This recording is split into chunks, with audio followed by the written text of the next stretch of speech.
श्री स्वामी समर्थ। नमस्कार मित्रांनो, तुम्हा सर्वांचं माझ्या यूट्यूब चॅनलवरती खूप खूप स्वागत आहे।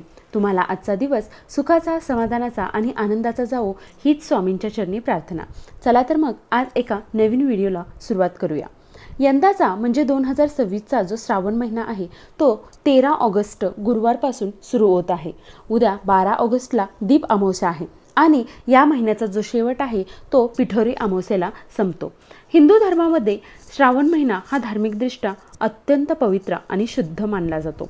या श्रावण महिन्यामध्ये भगवान शंकराची पूजा, उपासना आणि धार्मिक कार्यासाठी अत्यंत महत्त्वाचा मानला जाणारा हा श्रावण महिना आहे। या महिन्यात शिव आणि शक्तीची आराधना केली जाते, म्हणूनच भक्तांच्या सर्व मनोकामना या लवकरात लवकर पूर्ण होतात। श्रावणाचा संपूर्ण महिना हा भगवान शिवशंकराला समर्पित असल्यामुळे आपण या महिन्यामध्ये जे काही उपाय, मंत्र, जप, सेवा करतो त्याचा आपल्याला विशेष फळप्राप्ती होते। श्रावण महिन्यामध्ये सोमवारचे उपास करणे हे खूप शुभ मानले जाते। हे केल्याने माता पार्वती दोघेही प्रसन्न होतात व आपल्या भक्तांच्या सर्व इच्छा, पूर्ण मनोकामना हे पूर्ण करत असतात। हे व्रत स्त्रियांनी केले तर त्यांना अखंड सौभाग्य प्राप्ती होते।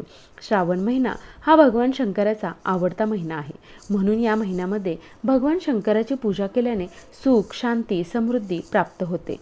या श्रावण महिन्यामध्ये भगवान शिवशंकर हे पृथ्वीवर असतात, म्हणून या दिवसामध्ये ज्या सकारात्मक लहरी असतात ते जास्त प्रमाणात सक्रिय असतात। त्यामुळे या श्रावण महिन्यामध्ये व्रतासोबत भगवान शिवशंकराच्या पूजेसोबत काही प्रभावी उपाय केल्यास त्याचे अनेक पटीने फळ प्राप्त होते। म्हणूनच आज या व्हिडिओमध्ये मी तुम्हाला एक अत्यंत प्रभावी असा उपाय सांगणार आहे। श्रावण महिन्यात फक्त एकदा कोणत्याही परिस्थितीत फक्त एक वेळेस या झाडाला तुम्ही स्पर्श करूचा आहे।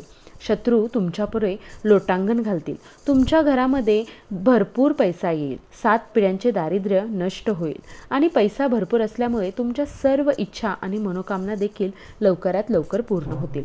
तर असे कोणते झाड आहे, त्या झाडाला तुम्हाला स्पर्श करायचा आहे, कोणत्या वेळेत करायचा आहे, संपूर्ण माहिती मी तुम्हाला याच व्हिडिओमध्ये देणार आहे।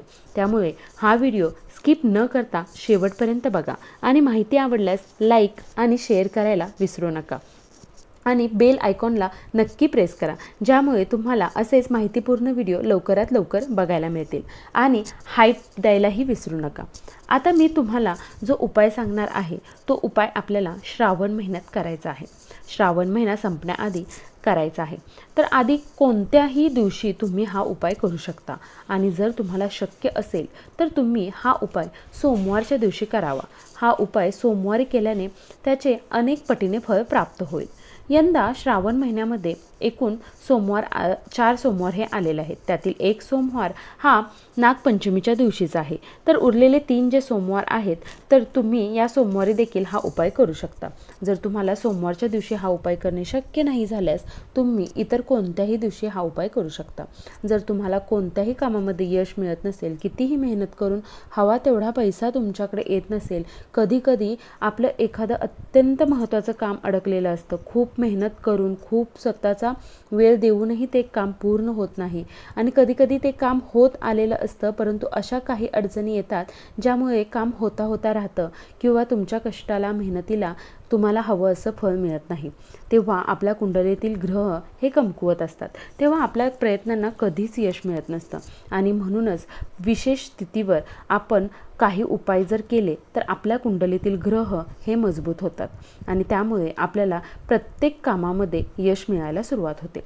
तसेच तुम्हाला पैशाच्या अडचणी जास्त जाणवत असतील, खूप कष्ट आणि मेहनत करून ही हवा तेवढा पैसा तुमच्याकडे येत नसेल किंवा तुमच्या घरात पैसा आला तो टिकत नाही आहे, कोणत्या ना कोणत्या कारणाने तो पैसा तुमच्या हातातून घराबाहेर जातो, ज्या ठिकाणी थोडेच पैसे खर्च करायची गरज आहे तिथे तुमच्याकडून जास्तीत जास्त पैसा खर्च होत असेल, अशात देखील म्हणजे लक्ष्मी प्राप्ती तुम्हाला आहे पण तुमच्याकडे लक्ष्मी स्थिर नाही आहे, प्राप्त झालेली लक्ष्मी घरामध्ये स्थिर राहत नाही, हे अत्यंत महत्त्वाचं असतं।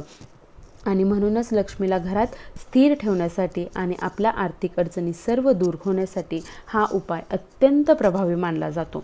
तसेच तुमच्या आयुष्यात एखादा शत्रू असेल, गुपित शत्रू असेल किंवा तुम्हाला माहीत असेल, बऱ्याच वेळेला कसं होतं, आपल्या घराच्या आजूबाजूला असे काही लोक असतात जे आपल्या तोंडावर गोड बोलतात पण माघारी आपल्याविषयी सतत वाईट विचार करत असतात. हे शत्रू आपल्यावर गुप्तवार करत असतात. अशा प्रकारचा शत्रुदोष जर तुम्हाला नष्ट होण्यासाठी हा उपाय अतिशय प्रभावशाली मानला जातो.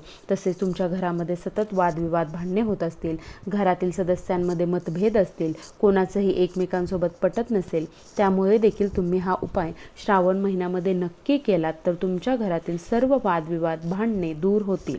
तुमच्या घरातील सर्व अडचणी नष्ट होऊन तुमच्या घरामध्ये सुख, शांती, समृद्धी कायम टिकून राहील. आरोग्यप्राप्ती, धनप्राप्ती होत राहील. त्याचबरोबर तुमच्या घरातील तुमच्या मुलाची, पतीची, तुमची, घरातील सर्व सदस्यांची देखील प्रगती होत राहील.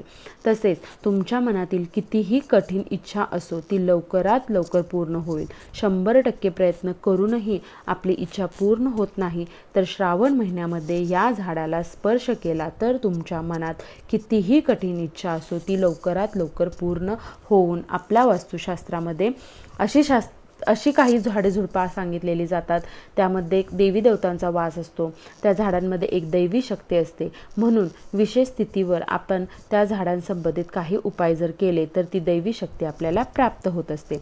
तसेच दैवी शक्ती असलेले झाड म्हणजे हे झाड आहे ते म्हणजे बेलाचं झाड. बेलाच्या झाडाला हिंदू धर्मामध्ये अनन्यसाधारण महत्त्व आहे आणि या झाडामध्ये साक्षात महादेव वास करत असतात आणि श्रावण महिन्यामध्ये या झाडामध्ये अनेक पटीने दैवी शक्ती असते आणि म्हणून जर आपण या झाडासंबंधित उपाय जर केलात तर आपल्या सर्व इच्छा पूर्ण होतात. भगवान शंकराच्या पूजेमध्ये बेलाच्या पानाला फार जास्त महत्त्व आहे आणि बेलाचे झाड अत्यंत पवित्र मानलं जातं. त्यांच्या पानांना बिल्वपत्र असे म्हणतात. हे ब्रह्मा, विष्णू आणि महेश या त्रिमूर्तीचे प्रतीक मानलं जातं. असं म्हटलं जातं की बेलपत्राशिवाय शिवशंकराची पूजा ही अपूर्ण असते. बेलाच्या झाडाला तीर्थक्षेत्राचं महत्त्व प्राप्त झालेलं आहे आणि म्हणूनच आपण श्रावण महिन्यामध्ये जर दररोज बेलाच्या झाडाचं दर्शन जरी घेतलं तरीही आपण पापमुक्त होत असतो असं म्हटलं जातं. आणि या श्रावण महिन्यामध्ये आपण बेलाच्या झाडाला जर जल अर्पण केलं तर आपल्या आयुष्यातील प्रखर पितृदोष हा नष्ट असतो. तर या श्रावण महिन्यामध्ये आपण नित्यनियमाने दररोज या बेलाच्या झाडाची जर पूजा केलीत तर वंशवृद्धी होत असते, संपत्तीचे, संततीचे संरक्षण होत असतं. इतकं महत्त्व या बेलवृक्षाला आहे. तर ज्या दिवशी तुम्ही हा उपाय करणार आहात त्या दिवशी तुम्हाला सकाळी लवकर उठायचं आहे, स्वच्छ स्नान करायचं आहे, स्नानाच्या पाण्यामध्ये थोडंसं गाईचं कच्चं दूध टाकायचं आहे आणि आपलं शरीर पवित्र होत असतं. स्वच्छ स्नान करून झाल्यानंतर आपल्या देवघरातील देवांची विधिवत पूजा करून घ्यायची आहे व त्यानंतर लगेचच तुम्ही हा उपाय करू शकता. हा उपाय तुम्ही सकाळी केला तरी चालेल किंवा संध्याकाळी प्रदोष काळात केला तरीही चालेल. प्रदोष काळ हा भगवान महादेवांच्या पूजेचा अत्यंत महत्त्वाचा काळ मानला जातो. त्यामुळे तुम्ही हा उपाय प्रदोष काळात केला तरीही चालेल. उपाय करण्यासाठी तुम्हाला एक तांब्याचा कलश घ्यायचा आहे. त्यामध्ये तुम्हाला शुद्ध पिण्याचं पाणी भरायचं आहे. त्यामध्ये थोडंसं गंगाजल, थोडंसं गाईचं कच्चं दूध टाकायचं आहे आणि त्यानंतर तुम्हाला एक मातीची पंती घ्यायची आहे. त्यामध्ये कापसाची दुहेरी वात घ्यायची आहे. त्यामध्ये शुद्ध गाईचं तूप टाकायचं आहे आणि जर गाईचं तूप नसेल तर तुमच्याकडे दुसरं कुठलंही शुद्ध तूप असेल तर ते तुम्ही टाकू शकता आणि तेही नसेल तर तुम्ही तेलही टाकू शकता. त्यानंतर तुम्हाला एका वाटीमध्ये सप्तधान्य घ्यायचं आहे, म्हणजे 7 प्रकारचे धान्य, ज्यामध्ये गहू, ज्वारी, बाजरी, तांदूळ हे आवर्जून असावे. पांढरे तांदूळ घ्यायचे आहेत व कुठल्याही डाळी तुमच्याकडे असतील तर त्या डाळी घ्यायच्या आहेत. असे करून तुम्हाला 7 प्रकारचे सप्तधान्य घ्यायचे आहे. हे मुठभर एका वाटीमध्ये घ्यायचं आहे. त्यानंतर या सर्व वस्तू घेऊन तुम्हाला बेलाच्या झाडाजवळ जायचं आहे.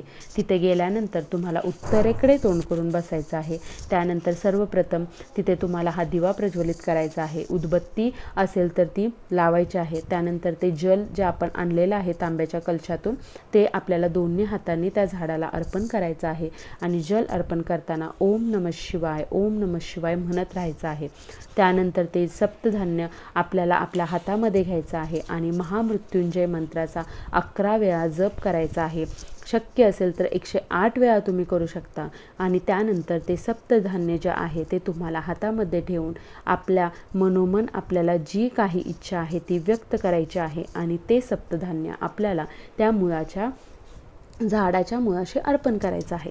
आणि त्यानंतर तुम्हाला या झाडाला प्रदक्षिणा करायच्या आहेत. प्रदक्षिणा करत असताना तुम्हाला ओम नमः शिवाय या मंत्राचा जप करायचा आहे. त्यानंतर आपला डावा हात आपल्या छातीवरती ठेवायचा आहे आणि उजव्या हाताने आपल्याला या झाडाला स्पर्श करायचा आहे.